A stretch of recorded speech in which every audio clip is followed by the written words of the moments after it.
exerces là. Mais si tu dis que c'est non, oh moi j'aime c'est non, l'onction, mais l'onction, tu ne vas pas exercer la foi.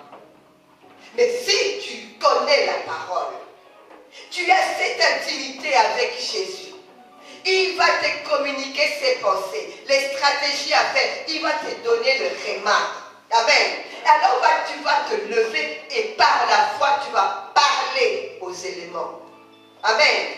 Parce que ce n'est pas toi qui parles, c'est sa parole qui parle et il soutient sa parole. Il est toujours derrière sa parole pour accompagner par des signes et des prodiges. Alléluia. Est-ce qu'on peut acclamer le Seigneur? Alléluia. Amen, amen, amen, amen, amen. Il est derrière sa parole pour la confirmer. Parce qu'il ne peut pas se renier. Parce que c'est lui-même. Amen. Qui peut se renier comme ça? Hein? Il est derrière sa parole et il va supporter sa parole. Nous allons voir ça demain. Comment il soutient sa parole. Comment il te soutient. Et nous allons démontrer cela par la puissance de ce que le Seigneur va faire. Aujourd'hui encore, il va le faire. Amen. Amen. Et il est parti vers la parole. Nous disons que bon, il a parlé et puis il traverse. Et quand il traverse sur l'autre rive, quand ils arrivent sur l'autre rive, il accomplit un miracle sur cette rive-là. Nous sommes en train de voir cela à la mur. Et il accomplit des miracles sur cette rive. Et sur cette rive-là, parce qu'il a accompli les miracles, les gens ne sont pas contents. On le chasse. Il le reprend.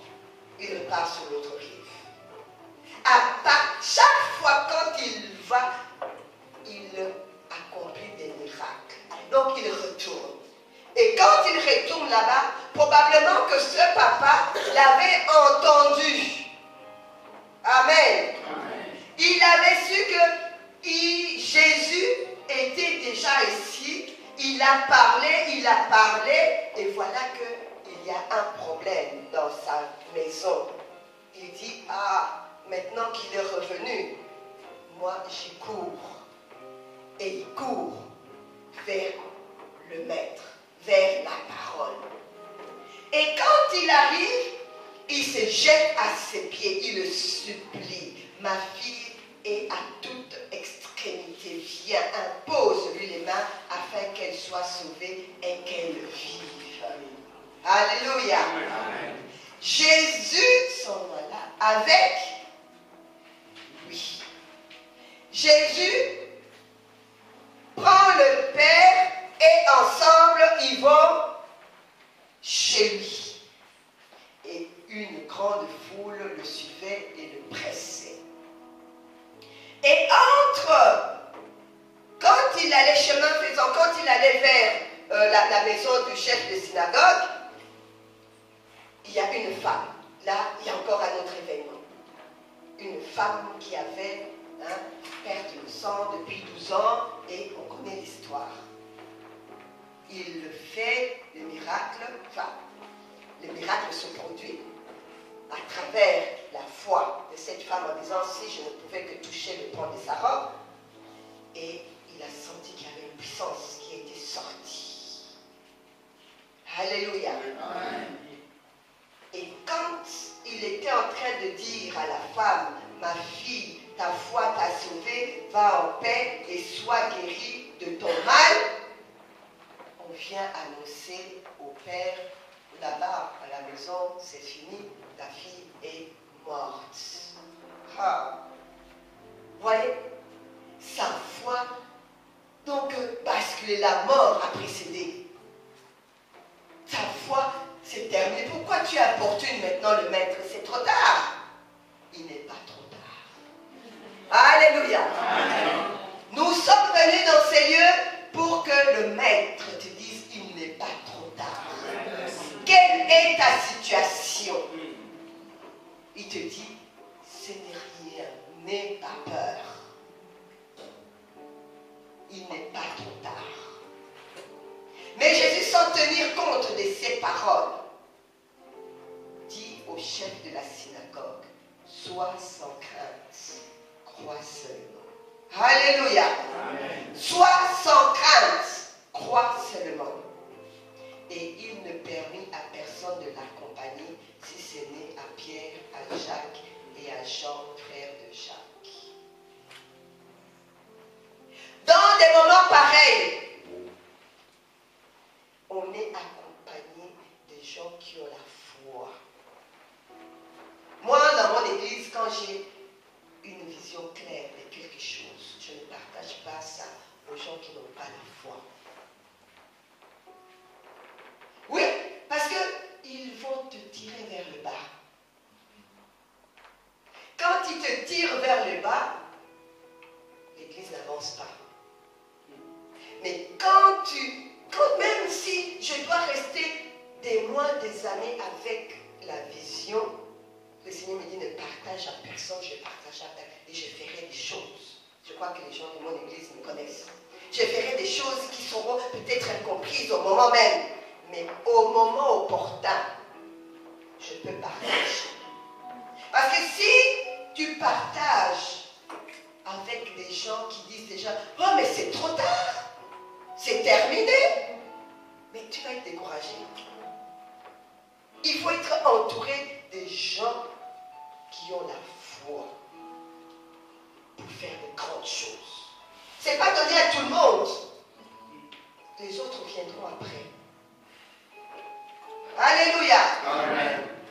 Oui, ici le Seigneur a pris seulement 3 et est parti avec. Parce que les autres, là, la foule, là, découragement. Ah oui, tu ne feras rien avec la foule. Tu vas dire, ah mais non, les viennent vont dire, va à gauche, tu vas à droite, pasteur. Sinon, ça n'avance pas, hein. Chacun viendra avec son point de vue. Mais quel est le point de vue de Dieu? Tu vas dire à tout le monde, un tel jour, j'ai eu la vision, le Seigneur. Tu vas décortiquer ça. Si tu as des membres, je ne sais pas de combien là, tu vas décortiquer à chaque membre la vision qu'ils ne vont même pas comprendre. Parce que quand le Seigneur donne parfois le réma, c'est tellement bizarre. Toi, tu comprends, mais explique à quelqu'un dit, c'est toc-toc. Oui, parce que ce n'est pas clair. Quand tu vas expliquer, on va dire, mais moi je lis ici qu'ils sont là avec lui et elle me dit, ça veut dire que Dieu va ouvrir une grande église à un tel endroit. Si tu as reçu le réma en disant Jésus s'en alla avec lui, hein, et que le réma te fait que il veut te dire que tu vas ouvrir une grande église à un tel endroit. Va-t-on dire à quelqu'un, oui, un jour le Seigneur m'a parlé par le verset de Marc 5, verset 24, que Jésus s'en alla avec lui. Et toi, quand tu as lu ça, tu as eu le réma que tu vas ouvrir une église et cette église-là, mais tu vas expliquer ça à quelqu'un. Il va dire, bon, ok. Mais non, ça ne vaut pas la peine. Marche seulement. Et quand tu vas commencer, quand tu vas faire les témoignages, ils comprendront. Et que peut-être même toi, tu ne comprends même pas. Tu as tellement compris comme ça, mais étape par étape, il va te montrer. Alléluia. Amen. Donc, excusez parfois les pasteurs. Ils marchent dans une vision et que les autres s'imaginent qu'ils font n'importe quoi. Mais ce sont des visionnaires. Les visionnaires, on ne les comprend pas toujours. Leur époque, leur entourage ne comprend pas toujours. Mais un jour, en son temps, les yeux s'ouvrent et les gens comprennent. Alléluia. Amen. Amen. Ça, c'est une parenthèse. Et ils arrivèrent à la maison du chef de la synagogue où Jésus vit qu'il y avait du tumulte et des gens qui pleuraient et poussaient des cris retentissants. Désordre total. Agitation. Pourquoi ces tumultes et ces pleurs? L'enfant n'est pas morte, mais elle dort. Alléluia. L'enfant n'est pas morte, mais elle dort. Ta situation, elle est comment? Ta situation, elle est là, tu penses qu'elle est finie. t'agite. Ne t'agite pas. Le Seigneur va faire un miracle. Ne t'agite pas. Comme il est dit, nous allons lire dans le psaume 2.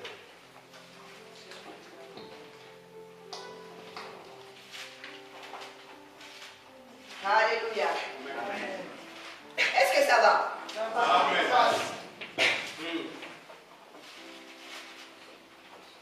Moi, j'aime enseigner.